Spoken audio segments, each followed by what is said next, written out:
Հիմա Սիրիան թուրքական թե վիտակ է, թե ամերիկյան։ Շան։ Որոշ կոդիներում թուրքական զորքեր վերահսկում են, բայց Թուրքիան իր առաջադրած անվտանգության կոդին իրեն չի հաջողվել ձևավորել այն աշխարհակրությունը, որը ինքը ցկտում էր, ինքը առաջադրում էր, թերևս ինքը չի ստացել այդ բոլորը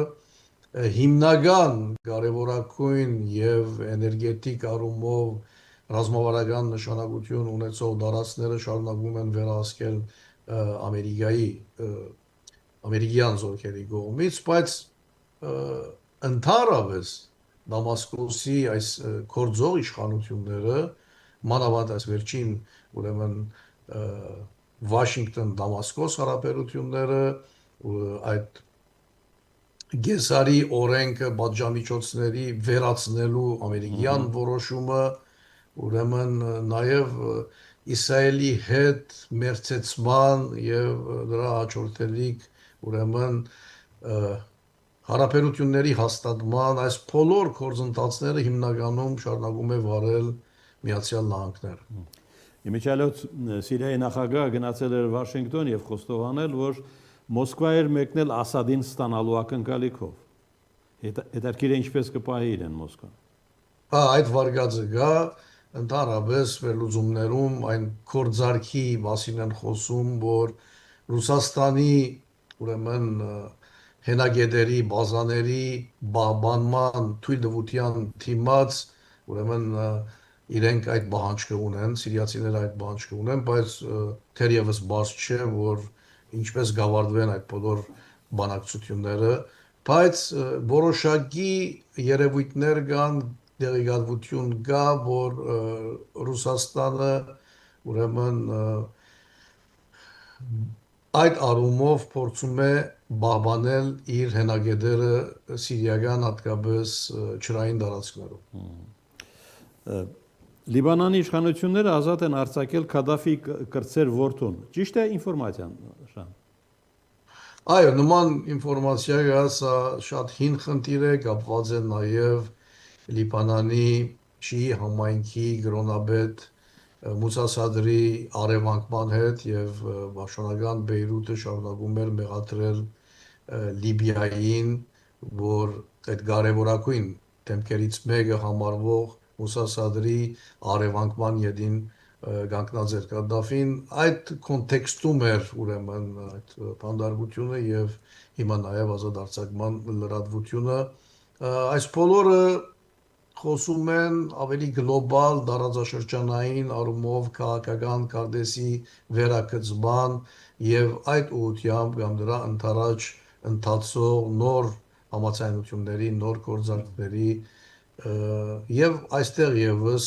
անպայման պիտի նկատել ուրեմն նման դարողունակ գործընթացների Վաշինգտոնից հերակառավարման փաստը։ Շան, դու ասում ես Սաուդյան Արաբիան իբրև Թուրքիայի հակակշիռ է հանդես գալիս։ Նախ ինչը նկատի ունես եւ ինչքանով է դա առաջում Հայաստանին։ Այո, կարծում եմ Սաուդյան Արաբիայի գործոնը շատ կարևոր է, ինքը Սաուդյան Արաբիան համահարաբական առումով եղանակ ճշտող պետություն է, ոչ միայն տնտեսական առումով, նաև կրոնական առումով, ամբողջ իսլամական աշխարհի կարևորագույն կրոնադեղիները ուխտավայրերը ուրեմն Սաուդյան Արաբիայում են, բայց նաև քաղաքական առումով, որովհետև ծոցի երկրները ըստ էության հատկապես ընդհանուր իրենց աշխարհակաղակական դրվածքում այդ բարունակում համարվում են արբանյակ պետություններ Սաուդյան Արաբիայի եւ բարձ է, որ Սաուդյան Արաբիայի եւ Միացյալ Նահանգների հարաբերությունը հատկապես տնտեսական, բայց նաև հիմնականում անվտանգային առումով կարևորագույն բազաներ ունի ռազմական Միացյալ Նահանգները հենց Սաուդյան Արաբիայի տարածքներում։ Ուրեմն հագագշիր է որոշ առումով, որովհետև նաև Անկարան փորձում էր իր ասոցիացիան կոդիները ստեղծել արաբական աշխարհում, ընդհանրապես տարածաշրջանում, եւ սա հաշտ աչքով չէր դիտվում Սաուդյան Արաբիայի կողմից։ Սա իր նախապատմական ունի, նախապատմություն ունի, որովհետև շատ ուշագրավ է, որ դասնամյակներ Հայաստանի Հանրապետությունը չճանաչելուց հետո 2 տարի առաջ ուրեմն Սաուդյան Արաբիան եւ Հայաստանի Հանրապետությունը Ռիադը եւ Երևանը որոշեցին ուրեմն մեկնարկել դիվանագիտական հարաբերությունների հաստատման գործընթաց։ Կարծում եմ նաև սա միայն երկկողմանի հարաբերակցության գծի վրա չպետք է դիտարկել, սա կապված է նաև ուրեմն Թուրքիա, Սաուդյան Արաբիա մրցակցային ուրեմն ասոցիացիան կոդիների ձևավորման, ընդլայնման առումով այդ մրցակցության համատեքստում եւ օրինակ շատ հետաքրքիր էր, որ շուրջ 7 տարի առաջ, որտեվ դրա համար էի ասում, որ սա ուրեմն իր պատմական ունի, ուրեմն Լիբանանում գործող Սաուդյան Արաբիայի տեսփանը հանգարձակի այցելեց Անտիլիաս Մեծիդան Անգիրիկիո գաթողիկոսություն, դեսակցեց վեհապարի հետ, հետո շատ հետաքրքիր էր, որ նաև դեսակցությունից հետո հարկանքի դուրք մատուցեց հայոց ցեղասպանության զոհերին, այնտեղ այցելելով համապատասխան մադուր։ Ուրեմն այնտեղ արդեն մտածումի դեղիք էր տալիս, որ գդրուկ քաղաքականություն էր փոխում Սաուդյան Արաբիան։ Բոլորս հիշում ենք նաև, որ ուրեմն Արցախյան 44-օրյա պատերազմի օրերին Սաուդյան Արաբիան արգելեց թուրքական ապրանքների ներգրումը Սաուդյան Արաբիա։ Սաուդյան Արաբիայի վերլուծական կենտրոններում սկսեցին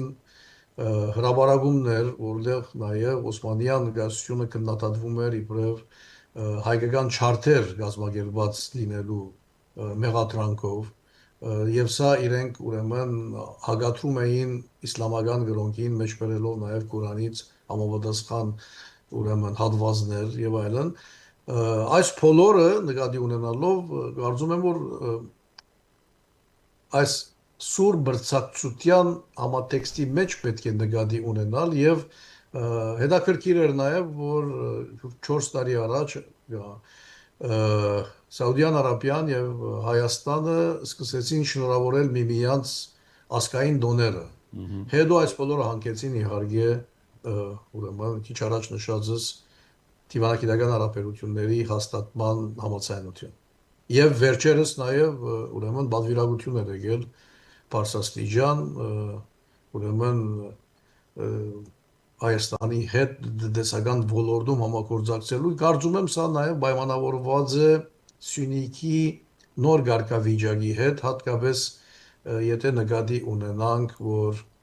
Ձոցի հարաբական հատվածից թեպի Պարսկական հատված հետո Հայաստանի վրայով թեպի Սևձով Վրաստանի վրայով թեպի Սևձով եւ փոխադարձաբար եւ ոչ միայն ապրանքաշրջանառության կարծում եմ նաեւ էներգետիկ ոլորտի առումով այդ համագործակցությունը խորացնելու մի բաներ շան եւ ավարտենք հետաքրքիր է սաուդները Ադրբեջանին առանձնացնում են թե դիտարկում են թուրքական շրջանակում հիմնականում կարծում եմ որ իրենք գիտակցում են որ նման ուրեմն տարածաշրջանային մասշտաբով այդ խնդիրներին Ադրբեջանը ի վերջո ամեն ինչ համաձայնեցնում է Անկարայի հետ, բայց իրենց ուրեմն սլակները առայժմ ուղղված են Թուրքիային, որովհետև եթե խոսում ենք տարածաշրջանում մրցակցության մասին, Ադրբեջանը թերևս այն վիճակին չէ, որ փորձը միջին արևելյան տարածաշրջանում Սաուդյան Արաբիայի ասոցիացիան կոդիները հարվածել, ինչը անում է Թուրքիան հատկապես սուննի զանգվածի վրա, որի կենտրոնը շարունակում է մնալ Սաուդյան Արաբիան եւ դրա համար էի ասում, որ ինքը հաշտ աչքով չի ընկալում Թուրքիայի նկրտումները տարածաշրջանում այս առումով